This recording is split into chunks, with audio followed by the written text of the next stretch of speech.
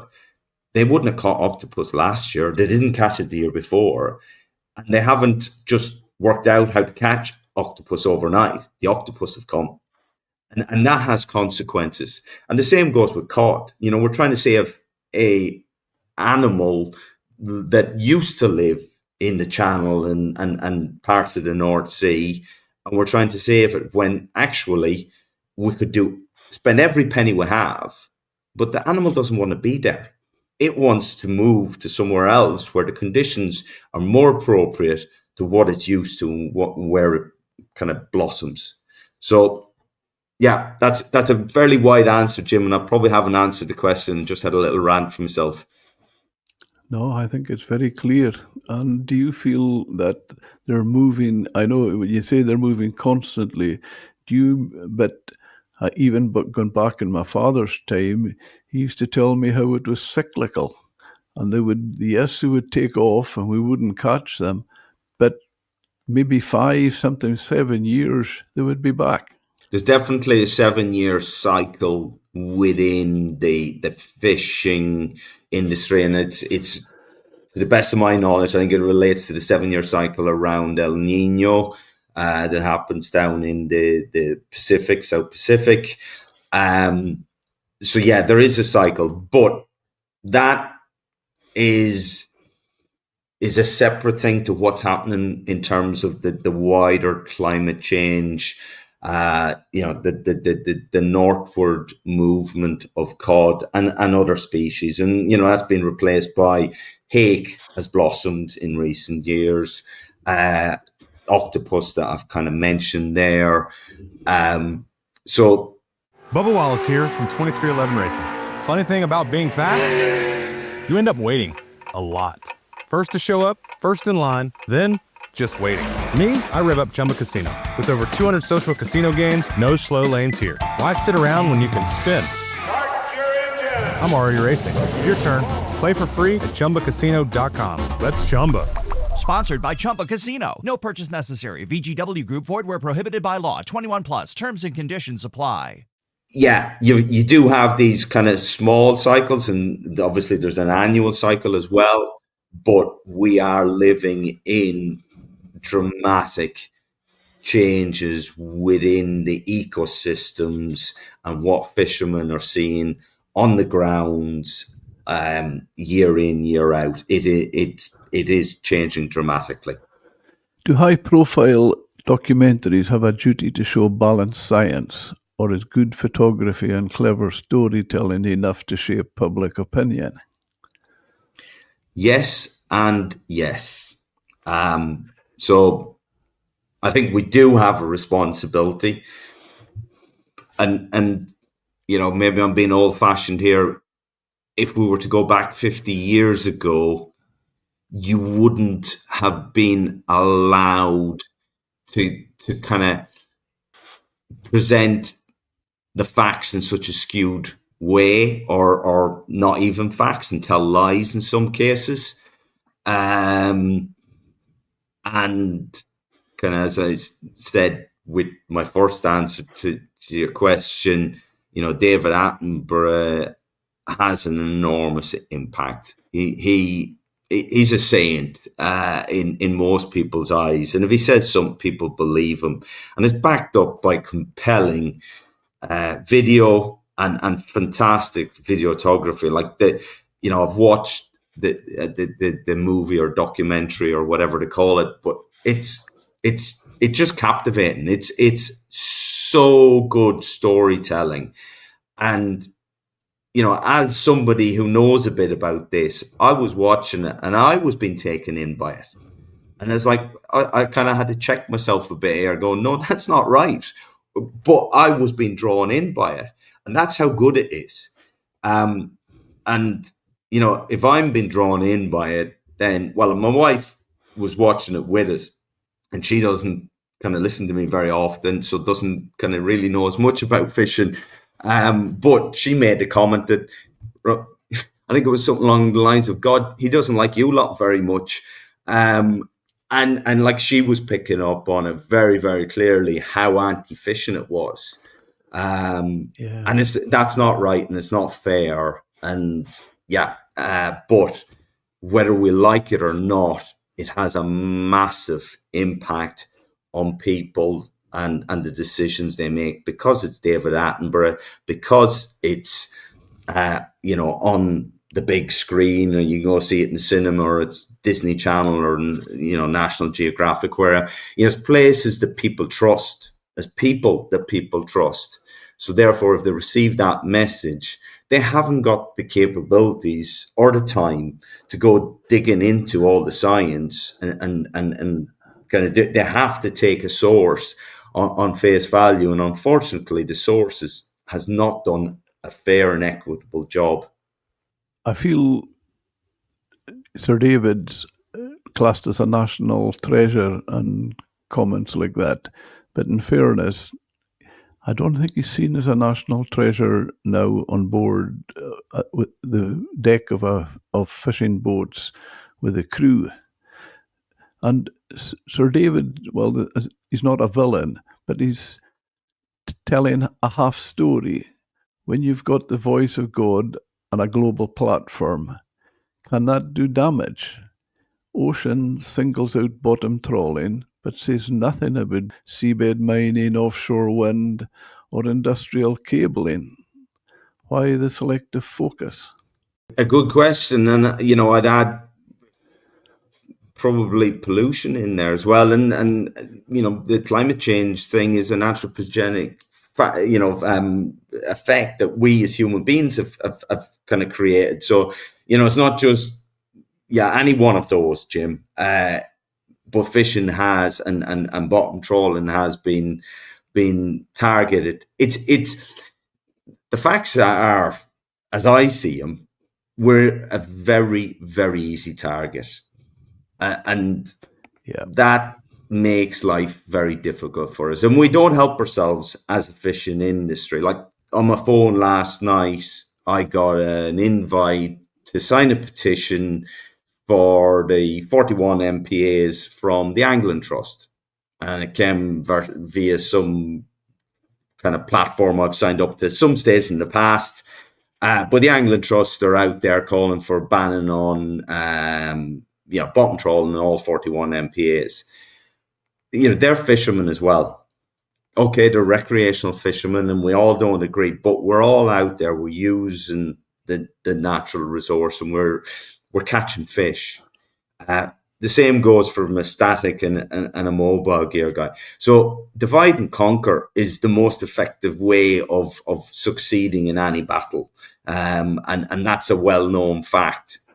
So when we're so easily divided, we become incredibly easily conquered. And that is what is happening. So if you're, and I'm speculating here, but if you've got something to hide, or you're worried about something, very often the best way to counter that is to go out on the attack and blame somebody else or attack something else.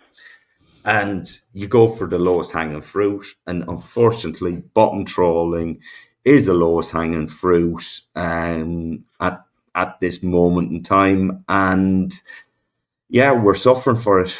Great way of putting it, Tom. Ocean was launched with royalties, celebrities, and big NGOs, yet the people who work at sea every day, like fishers, fishery scientists, were missing. Why are their voices so often left out? Well, they're not going to agree with you. That's why. It's as simple as that. And, human nature, we want people, we gather around people that have similar views to ourselves. You feel uncomfortable when somebody challenges you. So, we're, as an industry, we do that. And though in their world, they will do that. But we don't get the best results when we do that. And that's why we have to push ourselves outside our comfort zones. And, to be fair to the industry and the industry leaders, I think they've worked really, really hard over the last kind of 20 years. I'll think back. There was one meeting when I was in Seafish, started in Seafish in 2005, and there was one meeting, and it was quite a seminal meeting. And it was around the time, you might remember, Jim, but protesters, I think it was Greenpeace, went onto the roof of an Asda store in Leeds or Bradford or somewhere like that and unfurled a big banner. And it was something negative about fishing. I think it was beam trawling that they were anti. And the industry kind of shocked that we got attacked. And there was a meeting in Hull in the old Seafish offices down St Andrew's Dock.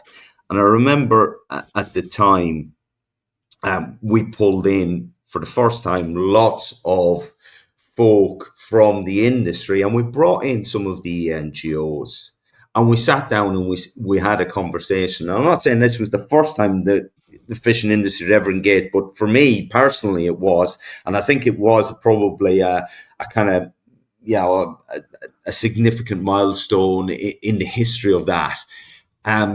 But that was 20 years ago, and there have been numerous kind of conversations and efforts to kind of work together in between times, but progress has been slow. And I think from a fishing industry point of view, it's very difficult to have trust when on the one hand you're doing your best to engage and push forward, and then on the other hand you get a knife in the back. And what you're going to do, you're going to withdraw, you're going to go lick your wounds, and you're probably going to look at how you can attack back. And that's counterproductive. That's not achieving anything. So it's a tough place for the fishing industry right now. But the only way we're going to navigate our way through this and get to where we need to be is by working together. And I guess I would call on everybody to do that and to, to put their efforts into coming up with solutions rather than just trying to kind of broadside people at any given opportunity, regardless of which side you're on. Would we accept a film about farming with no farmers? No, you wouldn't, because it wouldn't be fair. But I wish Jeremy Clarkson had bought a couple of fishing boats a few years ago instead of a farm, because he's given the farmers a voice unlike anything we in the fishing industry have. It is Ryan here, and I have a question for you. What do you do when you win? Like, are you a fist pumper, a woohooer, a hand clapper, a high fiver? If you want to hone in on those winning moves, check out Chumba Casino. Choose from hundreds of social casino-style games for your chance to redeem serious cash prizes. There are new game releases weekly, plus free daily bonuses. So don't wait. Start having the most fun ever at ChumbaCasino.com. No purchase necessary. VGW Group. Void where prohibited by law. 21 plus. Terms and conditions apply. And as such, I think farming's benefited a hell of a lot more. There's a much better understanding of where our food comes from, what goes into making our food, and the importance of the communities. And he does that really, really well in his show. So, he's given farming a profile. Fishing, we've had fishing programs, and they've been very popular and very entertaining, but we've not really got a great voice, and it's kind of difficult for us to get our views across, and it's easy for others to ignore us. So it's certainly not right, Jim. Having said that, there were, I think, two fishermen in the program. One was a diver, one was one from West Africa, and it could be argued that the fishing industry was represented by those, but there was no representation for the or of the people that they were calling to be made unemployed and put out of business, and that isn't particularly fair or balanced, that's for sure. Is there a risk of celebrity-driven environmentalism? And is this film eco-propaganda? Those are pretty well. The first one is a deep question in its own right, because where we are in society now, it's celebrity is everything. If you speak to kids now, in the age bracket of probably 6 to 16, and you ask them what they want to be. They want to be a YouTuber. And it's like, what's a YouTuber? Where's the value in that? But it's about celebrity, and that's kind of almost the god we're worshiping at this stage.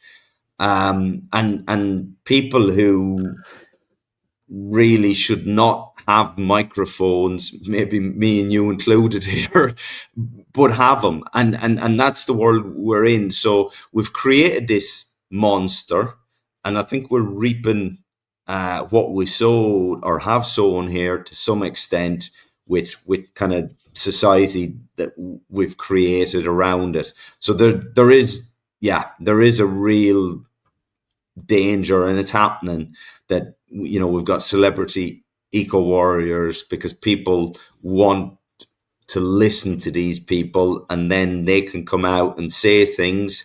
And like, I read something this week that in the US now, for the first time, more people now get their news off social media than do from the news channels. That's a scary thing when you think about it, isn't it? No, absolutely. Because the social media is, there's very little robustness to it. You can kind of go on there and you can spout pretty much anything you like. And so, that's the world we live in, and we have to face up to it, and we need to do something about it as well, Jim. But it's where we're at, and we have to deal with it. I often feel like a Facebook, it takes the worst out of people. Yeah, it does. It does, because you can hide, you can say anything.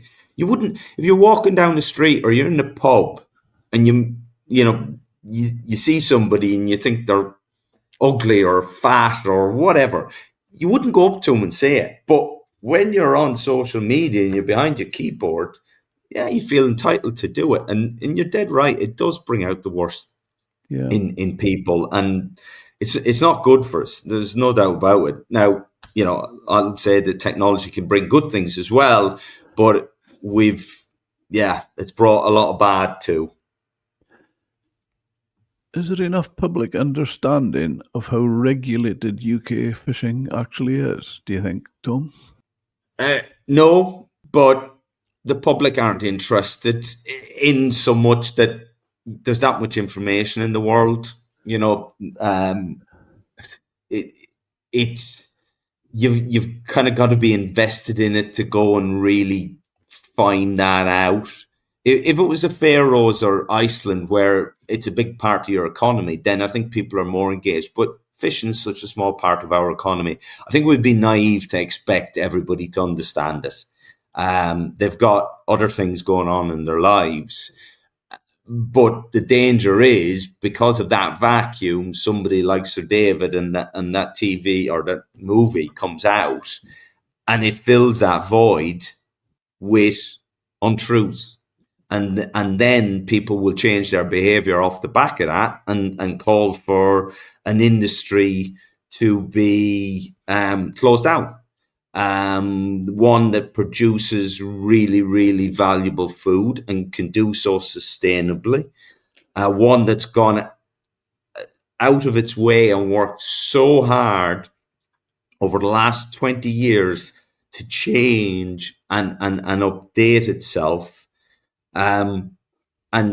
Just for want of a couple of words, it just gets put on the rubbish heap, and that's not right. We're going to lose more. We're going to lose a hell of a lot from this, and it's back to my first point. It's why I'm gutted about the way things are right now. Do you think progress in fishing doesn't get the same coverage as problems? Oh, absolutely. And we're guilty of that to some extent as well, for sure. and I think we've been afraid to say something because somebody might criticize it. Oh, you're doing that now. Well, that's worse because of this, that, and the next thing. But so part of my job, as well as doing what I do within the business, but part of my job is actually to kind of share information about what's going on around the world and not just here in the UK. And there's some fantastic developments that are current, let alone what's gone over the last number of years. So, and I'll just off the top of my head, I honestly do not have a list in front of me, but I'll just off the top of my head throw out a few to you. So, Flomo, New Zealand, brand new trawl system, cod end trawl system's been developed by the fishing industry with help from government in New Zealand. They've spent last 13 years on it, over 100 million New Zealand dollars. That is a commitment to progress. That helps with bycatch. It helps with catch welfare. Fantastic. Next, there's a company in Norway. There's actually quite a few companies in Norway that are doing some fantastic development. Havfish, they're using lights to catch krill, so they're not having to trawl. Use a light. The krill are drawn towards the light, and then you suck them up. There's a low impact fishing method. Now, it takes a lot of time, a lot of effort. You've got to be in the right place to get the krill, but it's fantastic. And there's people out there investing their time and money in that. There's another company in Norway that's developed a system for sucking up scallops. So instead of going out with dredges, they're sucking them up. But you need to have really high concentrations in order for that to be economically viable. Then a couple of others I'll throw into the mix. You've got a company in Nova Scotia called Catchy. They're developing a doorless trawl, and actually one that can be flown just above the seabed. So it doesn't actually impact the seabed. And this is, been running for 5 years. It's a project. Those guys are struggling now because it's hard to get money to do this. Here in the UK, we've had Sunwing down in the beam trawl fleet on the south coast. Let me think, what else have we got? The work that's gone into the Nephrops fleet for the last number of years, and shout out here to Marfish Eco, among many others, in terms of looking at different ways that we can reduce bycatch and trawl more sustainably. We've got a lot of work going into in the static sector in terms of like avoiding any entanglement in whales and sharks and kind of megafauna. I was fortunate enough to be in Canada or in the US a month ago doing some work with a company out there. And the guys up in the west of Scotland are doing work on this as well, and they're using leaded ropes to keep the ropes from floating and entangling with the whales. So that's just picking a few off the top of my head. If I had to draw a list, Jim, I could probably multiply that by 10. But there's lots and lots of stuff going on. We probably don't tell the story as well as we should. But what is happening now is our backs are against the wall a little bit, and we're coming out and we are doing that a little bit better. And that's a good thing to come out of, the current challenges for sure. But we can do better. We need to do better. And I think once people see that, they'll have a bit more appreciation for what the fishing industry is doing to try and improve things. Because the bottom line, and I've said this all along, the fishermen are custodians of the seas and the oceans. That's the reality. Nobody spends as much time out there as those guys do. Very powerful, Tom. Good answer. With Attenborough having power and the fishing sector none, is this a fair fight or environmental bullying?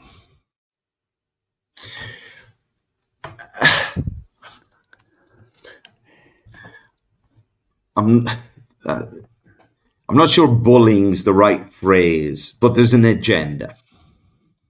And certainly, we're in the fishing industry, we're on the wrong side of the scales. We're definitely the underdog on the card here. David Attenborough, or Sir David Attenborough, has got an audience he can reach that nobody in the fishing industry can reach, and he can do it much easier than what anybody in the industry can. And that's the reality, and it's unfortunate and everything else, but we have to face up to it, and we have to get out on the front foot and start telling our story. Personally, I don't believe Sir David set out to do anything nefarious here or as such. He believed based on what he was being told. And bear in mind, this guy is nearly 100 years of age. He's deserved to retire a long, long time ago. He's a very intelligent man for sure, but he can't do all this research. It's not his area. He's relying on people giving him information. And as well as that, whoever's kind of produced the movie, they've got the final say, and the editors and that on what goes out. So to some extent, I think Sir David has probably been played here. And that's not fair either. Definitely not fair, but we are where we are, Jim. Definitely. Do you support a blanket ban on all forms of trawling in all MPAs? And what would your reasoning behind your position? No, I don't, Jim. I think we have a responsibility to manage the seas and the oceans in a sustainable way. And as a species, we've got a responsibility to kind of feed the people on the planet. And there will be some conflict between the two. But it shouldn't necessarily be to the ultimate destruction of either. But there will be detriment. So if we look at marine protected areas, and your previous guests, and I'm sure your other guests are going to be a lot more knowledgeable and eloquent about this than me, but for a simple mind, there are lots of things going on in the oceans. There's lots of animals that exist out there, and there's habitats. The bottom trawling occurs on the bottom, or is trying to catch fish on the bottom. The fishing industry actually don't necessarily want to be on the bottom.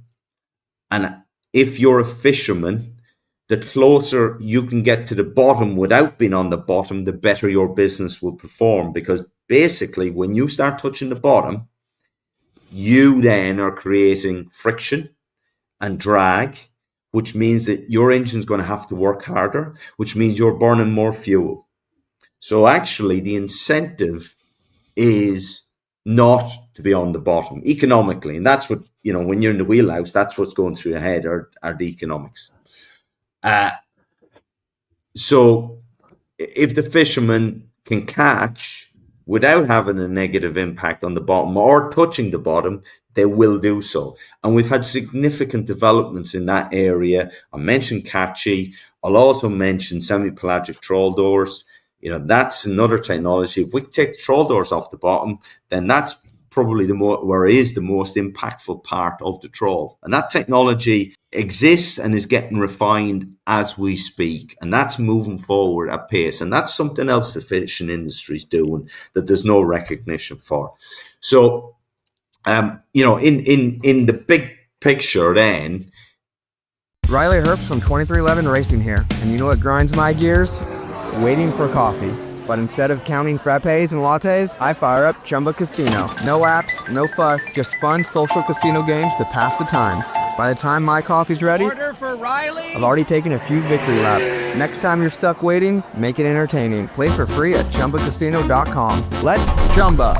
Sponsored by Chumba Casino. No purchase necessary. VGW Group. Void where prohibited by law. 21 plus. Terms and conditions apply.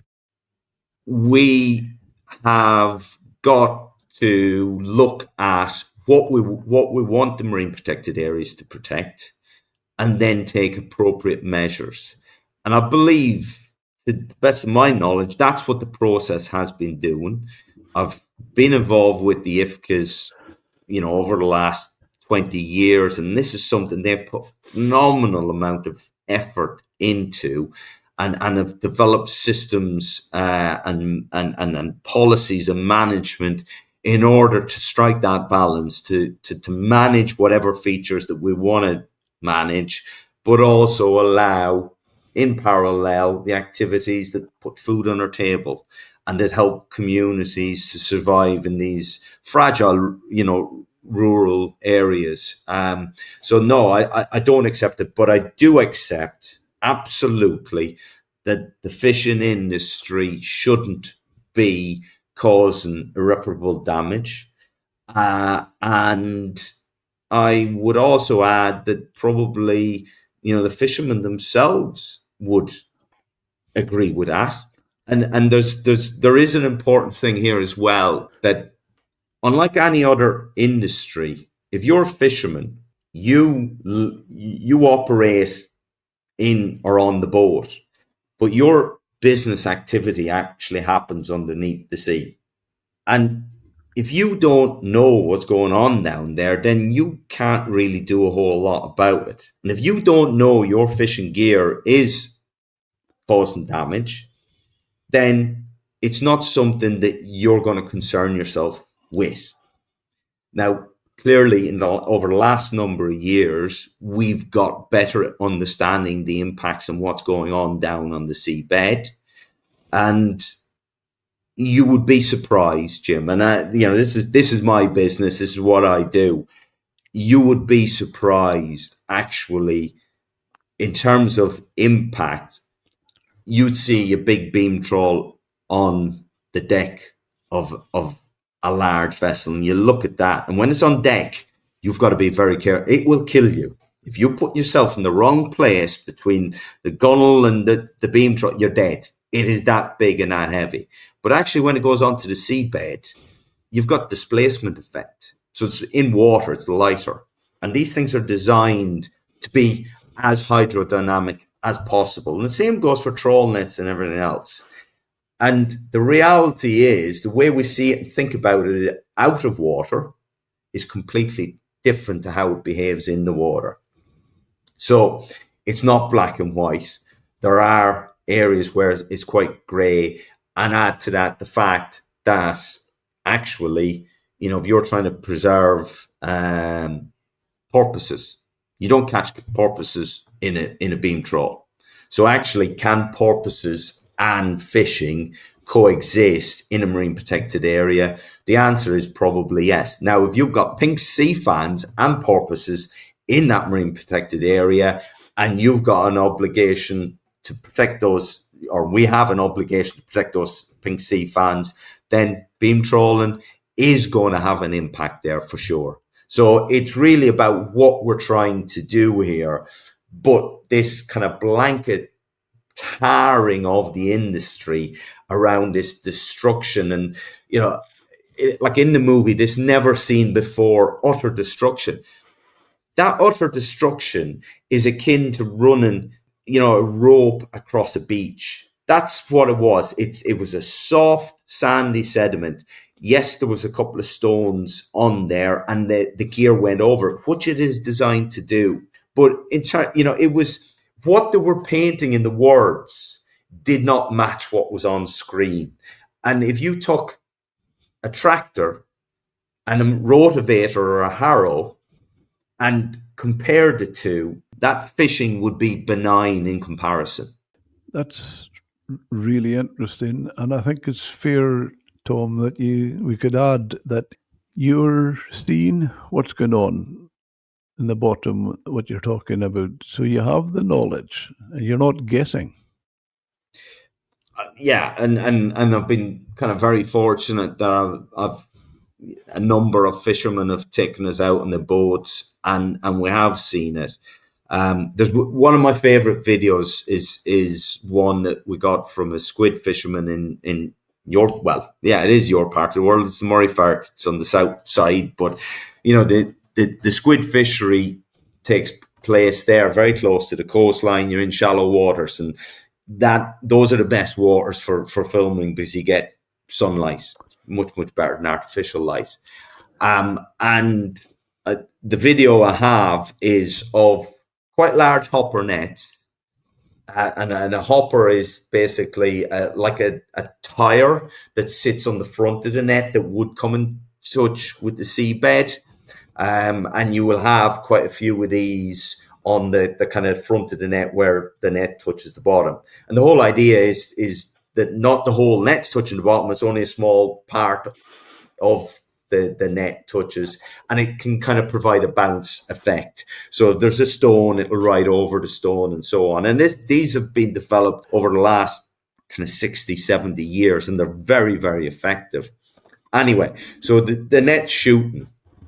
It's shallow water, and it's coming down, and it's landing on a sandy seabed. That's what's down there, and there aren't a whole lot of features on there. It's the same as a beach, you know. That's what it is, because it's an incredibly dynamic kind of area with the tide and with the currents and swell. So you know it's difficult for anything to like kelp or whatever else to grow in there. So it's sand. As it comes down, and it's a bit, as you watch it, it's a bit like watching an airplane land. And we've all been in an airplane, and just as you're coming down to land, every time when you're in an airplane, you kind of tense because you know there's going to be that kind of impact when you hit the ground, and you might be thrown forward in your seat or whatever. So you tense and you get ready for the impact. And you watch this video, and actually there is no impact. The thing just lands on the bottom, but people are kind of waiting for the impact, and then the video stops. And I asked, you know, at what point did we hit the bottom, or are we on the bottom? And it's like, oh, I don't know. I don't think so. Well, we did. About 5 seconds into that clip, we are on the bottom. But because there's no big crash, bang, you know, explosion and everything else, that's what the fishermen want, because that's the most efficient way to catch the food. You know, it's interesting you say that, Tom, because that very area, I was talking to a fisherman in Scrabster just about 3-4 days ago. He was in landing, really good friend. I go back a long time with him. Guy Norman Wilson, himself and his son Michael have the boat, the D-side. And we were just talking about things about this film and other issues in the industry just now. And he was just making the point. I mean, he's really classed as one of the top guys, and that's one of the top boats as far as the squid fishing up in the Murray Firth and up in the north here. And I often joke to him, and I said to him, oh, it's coming to the time of the year, the black ink will be running through the veins. But he was saying to me there that they were the first to start that fishery. And at that time, he says they would be fishing in this Murray Firth. They would get a good fishing all round them. There was minke whales, dolphins, porpoises, lots of birds.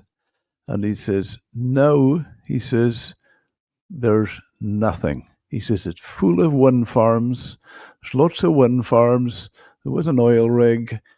And he says they see nothing. And the fishing's gone, and there's no bird. You never see any things like whales or dolphins.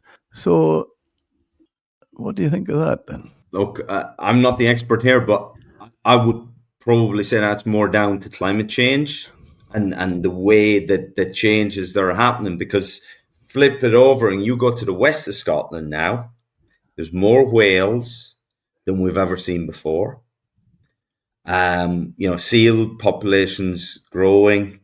The kind of the fishing is and the amount of kind of fish on the ground that the fishermen are reporting that I hear about is better than it's ever been. And I think it's just down to kind of climate change and what we've probably seen with the squid out of Murray Firth.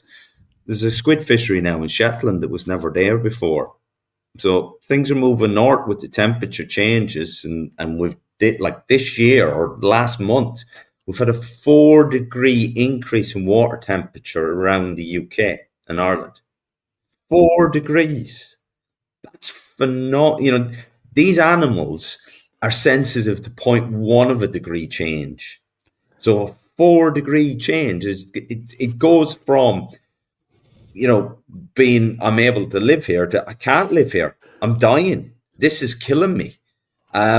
So to greater or lesser extent, I think climate change is a big factor in there. The other things that are going on.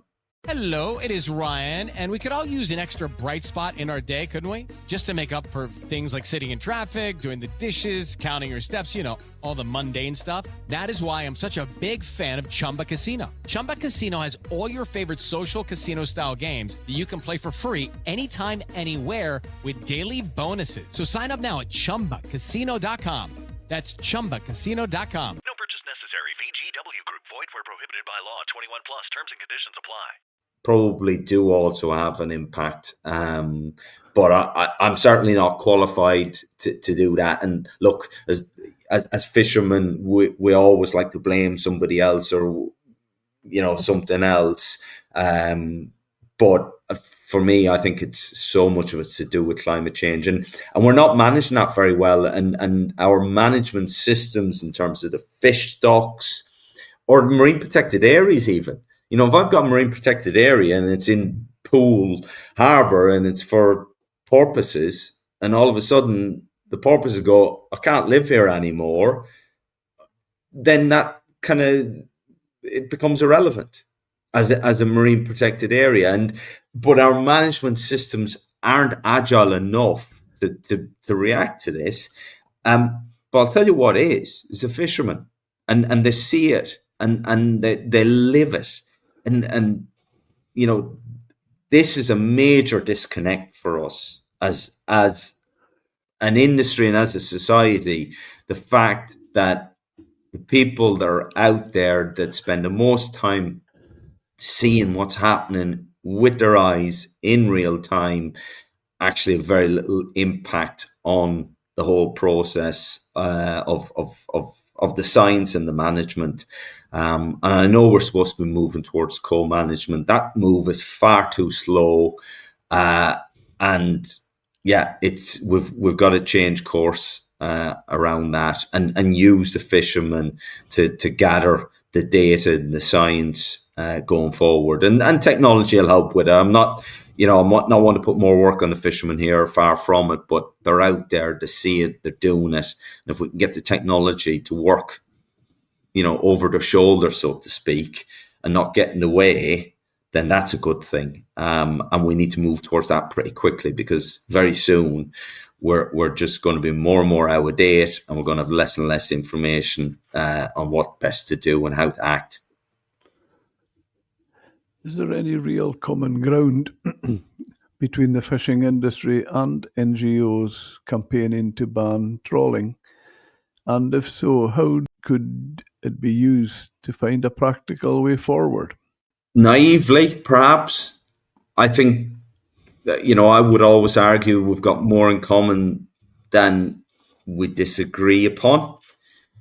Having said that, there are some folk in the NGO world who, you know, to some extent, a lot of these things are businesses, and there needs to be a crisis. It's a bit like war. You know, if you're a gun manufacturer, the best thing for business is a war.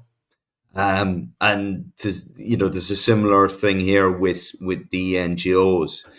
So I think there's a lot of time and effort wasted in fighting and disagreeing. And if we did work together more, we would see much more progress and success, and use the resources into bringing the positive changes. Keeping a company like Catchy going and keeping their work going, that's going to reduce the impact of trawling. That'll help fishermen and it'll help the environment. That's got to be a positive thing. Why don't we invest in that? No, we need a media campaign, or from a fisherman industry point of view, we need to defend ourselves and whatever. So I think there's definitely ground for it. But I will make one observation, Jim. And that is that it is my belief that a lot of the NGO people that are calling for trawling to be banned have never been out on a trawler in their life. And actually, I would be willing to put my money where my mouth is and say, if they were to go out on a trawler and actually see what happens, or a beamer or a scallop dredge or whatever else, they would understand better, and they would, I think their position would be softened somewhat. And equally, by doing that, they get the opportunity to talk to the fishermen and get inside their heads as well and get their points of view across. So there's a meeting in the middle, and actually the place where the meeting will be most productive is on deck, not in a meeting room somewhere or whatever.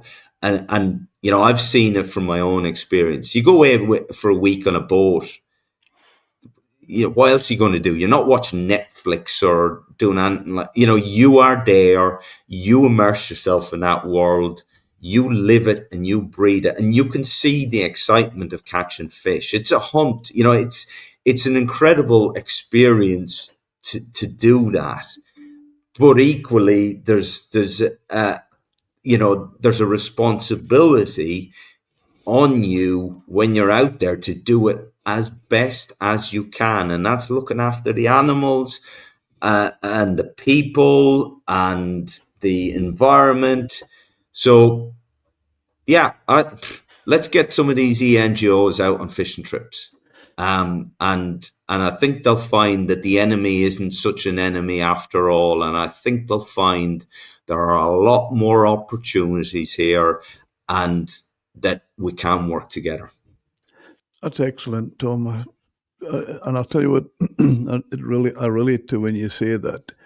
Not NGOs, but scientists. And it's now a good friend of mine, Jon Christensen in Iceland. He was a fisheries scientist in the authorities in Iceland. And he says they used to go out on trawlers with fishermen to do all their surveys and get their findings. Then they got their own ships. And as he described it, he says they didn't want to go out in dirty trawlers, have their nice new ships. He felt that was the biggest mistake made, because what actually it created, apart from the nice new ships, what it did was took fishermen and scientists apart. And he reckoned that was a big mistake. So going on from that now, as you say there with the NGOs, it's the same. Yeah, I firmly believe it. I'm not just saying that as a kind of something that's interesting or whatever. I firmly believe it, and I've seen it with my own eyes, and I've got my own. I'm biased like everybody else, my own preconceptions. But actually, when you go out there and you see what the guys are doing and how much they care, and I've seen a guy, probably two. I'm not going to name any names. I've seen a guy climb into the hopper to get a skate out, and we were in the teeth of a gale at the time, and it was absolutely dangerous. He shouldn't have done it. He'd have been, if health and safety were there, they'd have shot him. And then he got it out over the side, and he's hanging on out over the side, trying to get this skate out over. And we got rid of it. Massive, big skate. And he did that because he cared. Wow. And he really, from his own welfare point of view, he should not have done it. But he did it because he cared. That's powerful. Policy is increasingly shaped by public pressure. How do we ensure that science stays at the heart of the conversation? I'll call out Mike Kaiser here, and probably, yeah. Well, it's not just Mike. There are many scientists that are seeing that there's more of a responsibility on them to really communicate the science. It's not sufficient now that we do the science. It has to be communicated correctly. And that's not easy because science is generally dry and difficult. Now, Mike's a good communicator. Magnus is another one I can think of that very, very good communicators.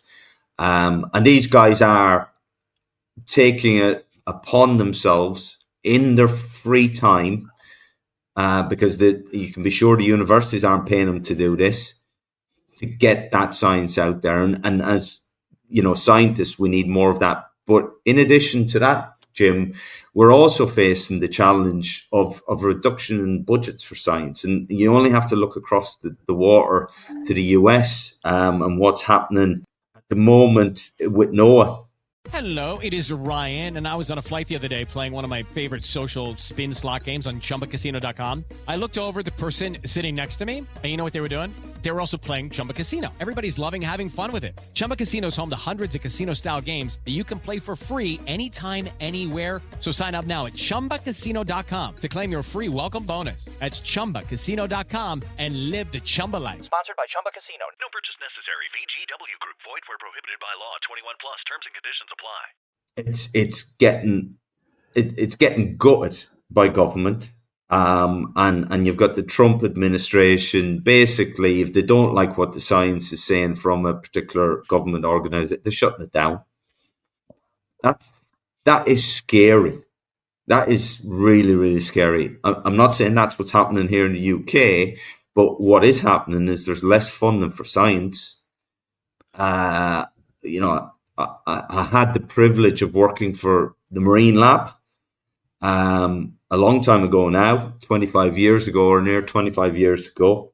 But at that time, it was seen as probably the best fisheries science organization in the world. It's had various different changes over the years, but it's not a shadow of itself. And there's never been that conversation with industry to say, right, you guys, you need the science, fishing, because without the science, we don't know what's going on. And therefore, we can't set our kind of targets and work out what's a sustainable kind of stock and what the quotas would be. And we're just seeing these kind of gradual cuts. And the ones that are kind of suffering the most in here and now are the fishermen, because without proper data, then ICs are basically going to say, we haven't got enough information here. We can't give you sound advice. The risk barrier or buffer is much greater. So therefore, we're going to say, we need to harvest at this much, much lower rate, even though what the fishermen are seeing on the ground is something totally different. So we've got a double whammy here. And my fear is that all the cuts to science is actually going to hurt us in terms of understanding and knowing what's going on in the oceans. I understand why there might be budget cuts, but we've got to be investing into solutions going forward and doing things slightly different. And the best opportunity to do that is to work with the fishermen. And look at what Scottish pelagic fishermen are doing. And Steve Mackinson, fantastic example. They're collecting their data. They're otoliths, size, weight. They're doing all this while the boats are fishing. So it can be done. And it needs to be done, because if not, we're going to be left in the dark. So yeah, you've got the communication, but you also need the data, and you need to be collecting it. That's so true, Tom. And I know in Scotland here, but the biggest problem with that is a lot of the good people from the Marine Lab, enforcement, everything right across the board, their staff has been cut so much and not got rid of, but seconded, and they're all on renewables. So it's like fishing can be forgotten about. The new sexy game in town really struggling. Yeah, it's a sad state of affairs, and it's something needs to be done, and done quick. And you have absolutely got people that are willing to roll up their sleeves and get involved. Most of the fishermen I've been out with have and do science on a regular basis, and that science might be just very simple stuff in terms of innovation on their own boat, but it's not, they're not getting paid for it, and you've got willing folk that'll work with the institutes to do this, and we really need to get our act together and get it working better than it is. That's for sure. Who's really shaping the public narrative on ocean protection? Is it the scientists, the NGO, the media, or high-profile figures like Attenborough? Well, this who's got the biggest social reach there, Jim, is what you're asking, and it is the likes of the celebrities going back to it, because we as a society have a fascination around celebrity. So yeah, unfortunately, that's the reality. Our lives have got so busy with everything else that we haven't got the time to, kind of delve into the deeper end of things. So we'll pick up the headlines from somebody that was on Big Brother, who's probably really out of date and shows where I'm from. But yeah, all these kind of big celebrity shows and stuff, they're the people that people tend to listen to and take stuff on board, and it's dangerous. It's very dangerous. On trawling and food security, you mentioned earlier about the growing populations. Can we feed a growing population without bottom trawling? So the answer to that is yes, we can feed a growing population without bottom trawling, but we're going to have to do something else other than bottom trawling to make food that's probably going to be more impactful. So it's now, and that's me looking down the line, Jim. So I'll qualify that a bit, and maybe people will be like, what's Tom getting on about here? But from the point of view, if we stop trawling tomorrow, people could find other food, but in the longer term. But in the short term, you would have a massive, massive impact on, there's 2 billion people that rely on seafood for their diet and survival in a lot of cases. And a big part of that's trawl. So there isn't an easy way to replace trawling. It's actually the most efficient way of catching those animals that we have. Now, that's not to say there can't be more efficient ways found, and that should be absolutely our goal, and it is. That's what the fishing industry are working on, but we haven't found them yet. Speaking to a friend of mine up the west coast at the moment, and they're trialling fish traps to catch demersal species that we catch with trawls. And so it's not like nothing's happening and we're sitting on our hands and we're procrastinating. And my mate, I'm not going to name names, but my mate is doing it off his own back. It's costing him money. He's having to invest in this because he thinks that it's worth doing. He believes that there's an opportunity there, but he also believes that this can help the industry. And offer opportunity to other fishermen in rural and coastal communities. So this is happening it's like the iceberg, Jim. There's an enormous amount of effort going on out of sight, and perhaps we need to be a little bit better at telling that story. But back to your question, trawling is the most effective way of catching or producing that food right now. And if we were to replace it by some sort of land agriculture, more intensive agriculture, it's going to have a higher impact, in my view, on kind of the planet than what trawling is, in the right places, of course. I could honestly say to you, Tom, in different words, almost a similar answer to Michael Kaiser, as he put it. Yes, maybe they could feed them, but he says it would obliterate the Brazil rainforest. Well, Mike would say it a lot more eloquent than I would, and in much fewer words, so that's to be expected, Jim. Sorry about that.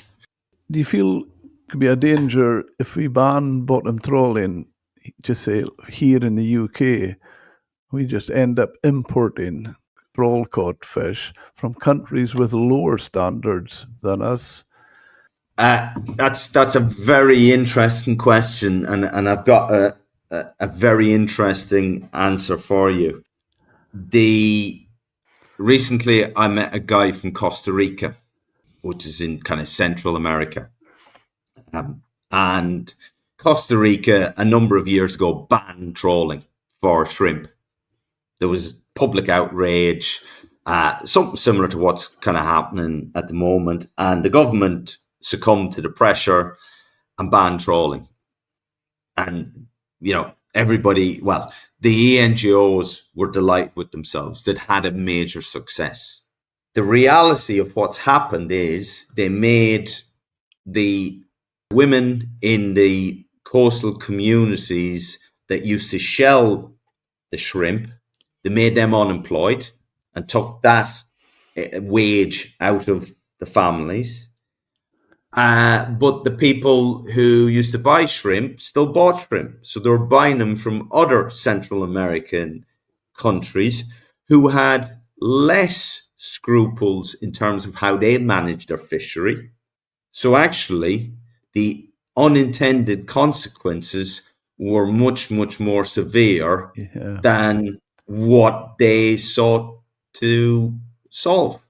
And now there's actually a move to restart that trawl fishery, but to do it in a way that we can minimize the impact, the negative impacts, maximize the positives. And we'll be working with those guys to do that, and sharing knowledge from, it could be something similar to the work that Marfish Eco have been doing up in North Shields with the split cut ends, and the technologies and the ideas that have been developed other parts of the world. Right, here you go, guys. This is what we've done, and this has had a really positive impact. Try this. So, yeah, I think, and we've seen this time and time again in the fishing industry, Jim, these unintended consequences that can be quite severe. Very good. I asked AI to pick a question for the series and challenge to Attenborough. If you had 5 minutes face-to-face with Sir David, what would you say? I'd probably... I'd try and give him some of the facts. I don't expect him to come out on a fishing boat with us. I'll tell you what, he's a sprightly gentleman for 99 years of age, effervescent or what. He beggars belief. The energy he has on film and stuff is incredible. But still, I wouldn't bring him out on a boat. I think that's probably a bit harsh on the man. But I would kind of sit down. I'd probably show him some of the videos that we've collected over the time. And I talk to him, and I think he's a genuine and guy that would listen to it. But he's probably been only fed one side of the story. And I would like to get some balance. And probably ask him to go back and revisit the subject, and perhaps feature some of the initiatives and efforts that our fishermen are making in there and bring a little bit more balance to it. And instead of just kind of innuendo, let's actually stick to a few more facts. There might be a problem for you there, Tom. You wouldn't understand this, Jim? Is that what you're saying? No, you've only got 5 minutes. Which book or article do you think everyone in fisheries should read? Oh, I've no idea. I really don't. So when I was in the Marine Lab, because I'm a paddy and I was in Scotland, there was a book by, was it a Cowie? It was printed by the Marine Lab, and it was a fantastic, I loved it. It had a yellow cover on it and had the old Marine Lab emblem on the front, but it was the Gaelic, Scots and Doric words for fish around Scotland. And I you know what, I might actually still have a copy of it. But you know yourself, Jim, you go to different parts of Scotland and even out to the islands and stuff, the animals are called different things. And for a paddy turning up, I had no chance. So I can't remember. Somebody gave it to me out of the Marine Lab and said, look, you'll need this more than I'll need it type thing. And he gave it to us. And I used to love just flicking through it. So it's not as deep and meaningful as anything else. But what I would probably add to it is John Goodlad. Anything John Goodlad writes should be read and absorbed, because that man speaks a hell of a lot of sense. And I'm looking forward to getting my hands on his new book. Definitely. One word, Tom, to describe the future of British fisheries. Uncertain. And I'm not meaning that I'm a glass half full or pint, maybe even half full man. But there is a phenomenal amount of uncertainty in our industry at the moment, and that's not good. It's not helping us to attract young guys into the industry. We've got an industry of all men and all boats. That's, they're going to be dead men and dead boats before too long, because it just can't continue. There's no MacDuff don't have any fishing boats on the books at the moment. First time in 10, 12 years, I think. It's aquaculture, so all going to the aquaculture sectors where they're building. Arnold Locker and Locker Trawlers have put in an order for 2 boats in Whitby, which is fantastic to see. But that's about it. And they're taking a massive risk where things are at. The grounds could be closed, marine protected areas. It's very, very difficult to be upbeat at the moment, and every fisherman is facing uncertainty. But to, I think, the industry's credit, there's a spirit of keep on keeping on and put your best foot forward, and we're not going away type of thing. And long may that continue, because fishing is a really, really important activity, both from the food side of things, and also from the point of view of kind of coastal communities. It's what's holding so many small, fragile coastal communities together is fishing. So, I wish I was more positive, and I am generally positive, and I do see a future for fishing. But at the moment, the one word that I would say that kind of represents it all is uncertainty. Where can our listeners follow you online? God help them, Jim, if they want to follow me. They've surely got something better to be doing with the time. I just said. It's not something I'm kind of into, but with the job you kind of have to do a little bit. So it's LinkedIn is mine. I don't do any of the other things, and LinkedIn is the best place to kind of to follow me, but I'm not somebody that really should be followed. Maybe best avoided would be the better way of putting it.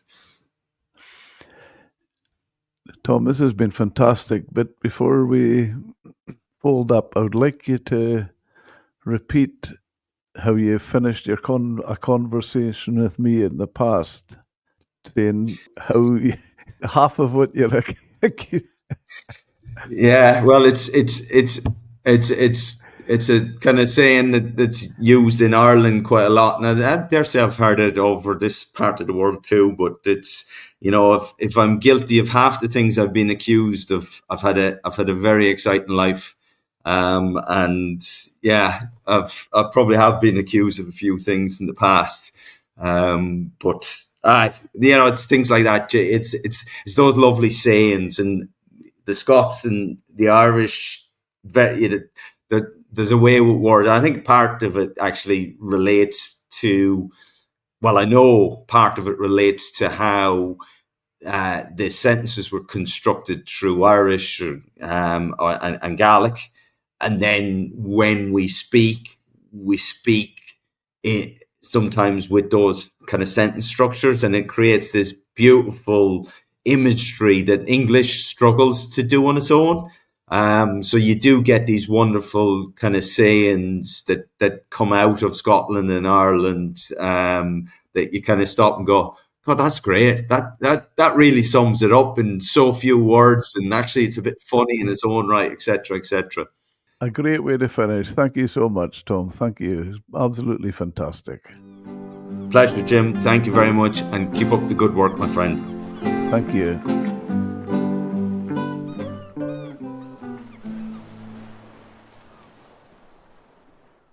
Step into the world of power, loyalty, and luck. I'm gonna make him an offer he can't refuse. With family, cannolis, and spins mean everything. Now, you wanna get mixed up in the family business. Introducing The Godfather at ChumbaCasino.com. Test your luck in the shadowy world of The Godfather slot. Someday, I will call upon you to do a service for me. Play The Godfather now at ChumbaCasino.com. Welcome to the family. No purchase necessary. VGW Group. Void where prohibited by law. 21 plus. Terms and conditions apply.